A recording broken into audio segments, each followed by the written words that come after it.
Once upon a time, in a faraway kingdom, there lived a young girl named Cinderella.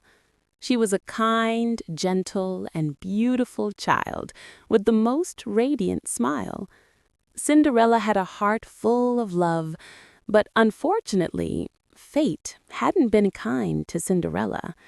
Her mother had passed away, leaving her alone with her selfish stepmother.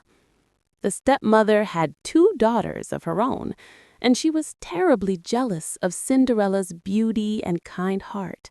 She treated Cinderella unfairly, making her do all the housework and dress in rags, while her own daughters wore fine clothes and lived in luxury.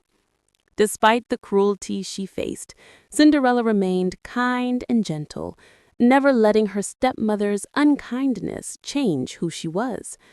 She would often seek comfort in the garden, talking to the birds and the animals who had become her dearest friends.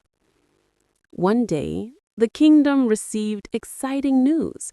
The prince was hosting a grand ball at the palace, and every maiden in the land was invited. Cinderella's stepsisters were overjoyed and spent weeks preparing their gowns and practicing their dance moves. Cinderella watched her stepsisters with a sad smile, hoping she might be able to attend the ball and experience a bit of the magic she had heard about in her mother's stories. But her stepmother was insistent that Cinderella would stay home and continue with her chores. The night of the ball arrived, and Cinderella was left alone in her old clothes while her stepsisters and stepmother departed to the palace. She sat by the fireplace, tears in her eyes, wishing for just a taste of the magic her mother had told her about. Suddenly, a soft, sweet voice filled the room. It was her fairy godmother, a beautiful figure surrounded by a soft, glowing light.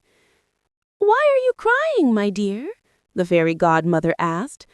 Cinderella explained her wish to attend the ball, but how her stepmother had been unkind and refused to allow her to go. The fairy godmother smiled and said, "Don't worry, my child. You shall go to the ball." With a wave of her wand, Cinderella's rags were transformed into a stunning gown, and on her feet she wore the most delicate glass slippers that sparkled like stars. Her fairy godmother turned a pumpkin into a magnificent carriage and mice into beautiful horses so Cinderella could travel to the palace in style. Before she left, the fairy godmother gave Cinderella a piece of advice.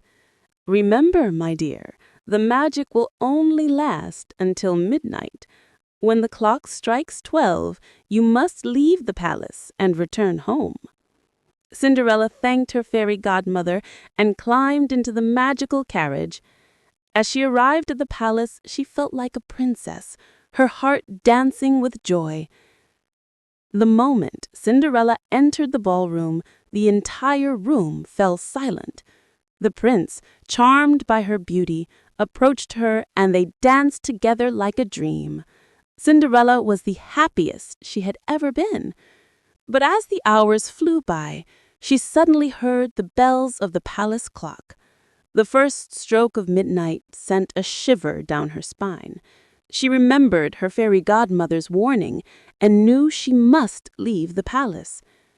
Cinderella hurriedly said goodbye to the prince and fled from the palace. As she ran down the grand staircase, one of her glass slippers slipped off her foot.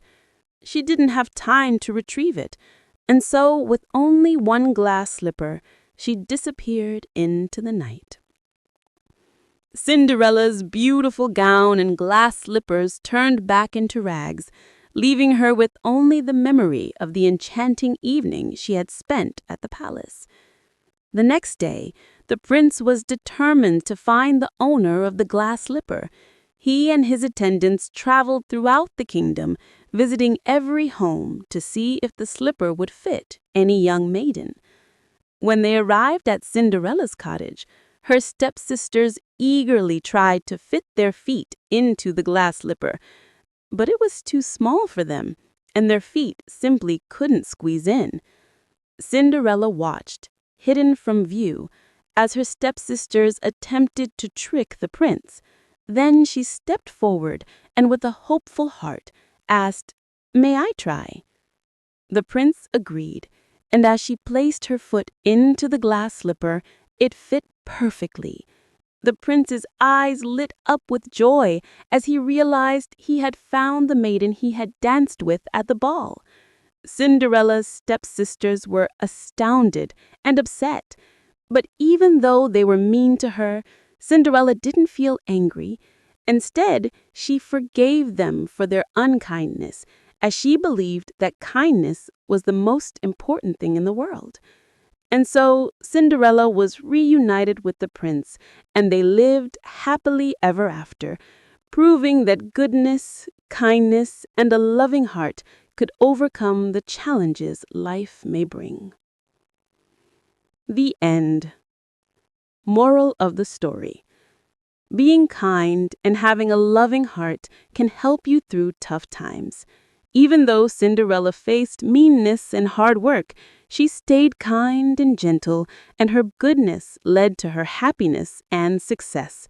The story also shows the importance of forgiveness, as Cinderella forgave her stepsisters, teaching us that being kind and forgiving are very important.